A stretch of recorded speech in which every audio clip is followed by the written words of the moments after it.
Sportswear giant Adidas announced this morning that it's ending its partnership with Kanye West in the face of growing pressure. The rapper, who now goes by Ye, was recently dropped by his talent agency, CAA, after making a series of hateful and threatening remarks, including that he would go, quote, DEFCON 3 on Jewish people. That comment is a reference to U.S. military readiness, and it got him suspended from Twitter. Media group MRC said yesterday it would shelve a documentary it had already finished about Ye. The attention turned to Adidas after this video of Ye racked up more than 4 million views a few days ago. Take a look. I could literally say anti-Semitic and they can't drop me. I could say anti-Semitic things and Adidas can't drop me. Now what? So let's bring in Jonathan Greenblatt. He is the CEO of the Anti-Defamation League. Jonathan, it's good to see you again. So I guess, what do you think of Adidas' decision to drop Ye? Do you think maybe they should have done it sooner? They faced a lot of pressure. Well, look, Emma, I appreciate you having me this morning. I think first things first, like, now what? This is what. So it's important because DL, all forms of hate. And the reality is that there have to be consequences when someone engages in this kind of anti-Jewish rhetoric. This is happening at a time when anti-Semitism has reached historic highs in the U.S. There was a record number of anti-Jewish hate incidents last year. The community is alarmed. And so for an entertainer like Ye, with one of the largest platforms in the world, he's one of the most popular people in public life. I think making these statements and spreading this slander and anti-Semitism, there needed to be consequences. Yes, I would have liked to have it happen sooner, but I'm glad it happened now. Jonathan, Yair Rosenberg had an interesting, and I'm paraphrasing here, what he's talked about in his writing. I think it was first reported in the Los Angeles Times.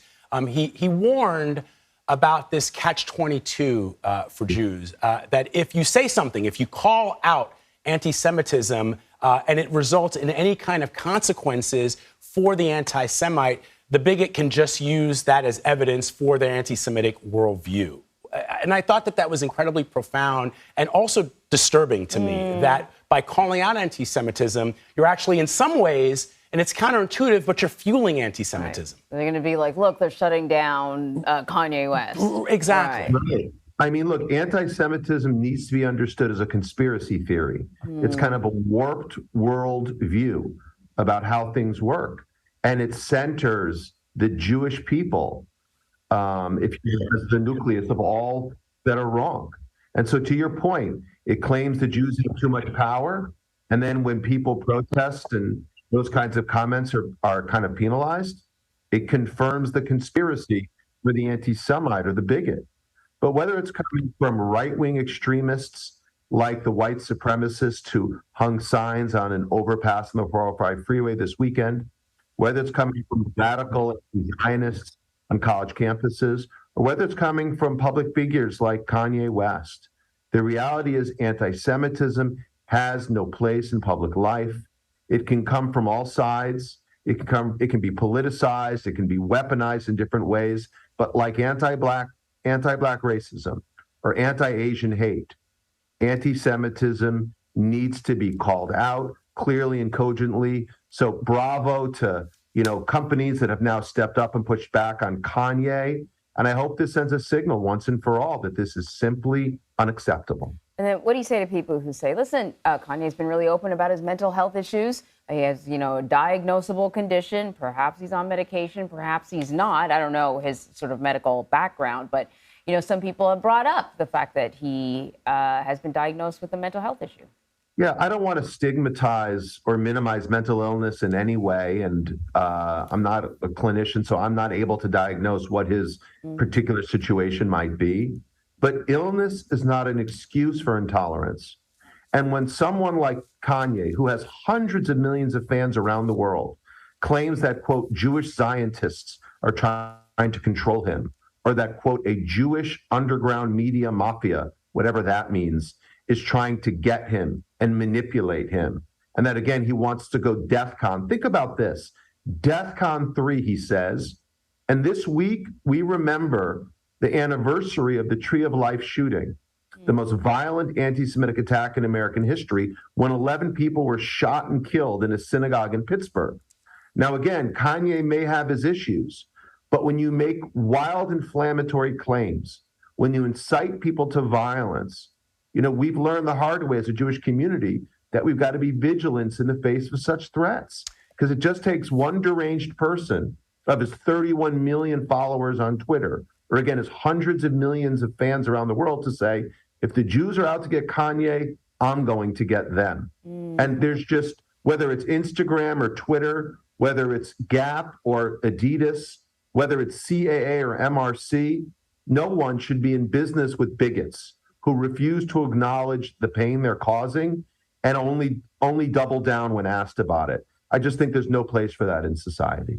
Jonathan, I also am disturbed by the fact that when people call out anti-Semitism and people talk about the historical antecedents that the Jewish people have faced, this is not new for Jews around the world to know and to see the warning signs, because, and I think often people think, well, hey, let's not talk about World War II, or let's not talk about the Nazis because that's ancient history. But for Jews, it's not just World War II. It goes back 100 years before that, 500 years before that. It goes back to Jews being expelled from every major European city. I mean, you know the history. I'm not shedding any light here, but that even calling out the historical antecedents to what we're seeing today in the United States gets people in trouble, right? And I thought what was remarkable to me is the Holocaust Museum in LA, and Jonathan, you know this, reached out to Kanye West and said, hey, we would love to educate you about the Holocaust and why your words are hateful and bigoted.